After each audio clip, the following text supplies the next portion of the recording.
Ang aking pamilya. Ang pamilya, ang pinakaimportanteng bahagi ng ating buhay.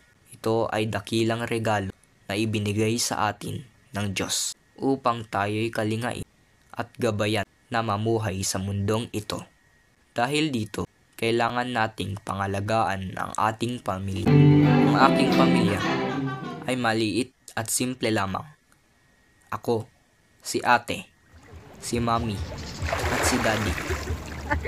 Sila ang unang naging guro ko sa buhay. Tinuruan nila ako ng pagrerespeto at pagmamahal. Marami akong natutunan dahil sa kanila.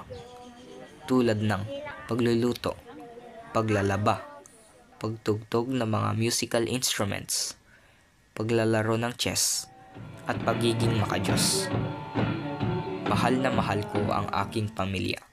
Nagpapasalamat ako sa pag-aaruga nila sa akin. Tinutulungan nila ako na magkaroon ng magandang edukasyon at pinapalaki nila ako bilang isang mabait na bata. Nagpapasalamat ako sa Diyos dahil binigyan niya ako ng pamilya. Kung bigyan man ako ng maraming buhay, sila pa rin ang pipiliin ko bilang pamilya.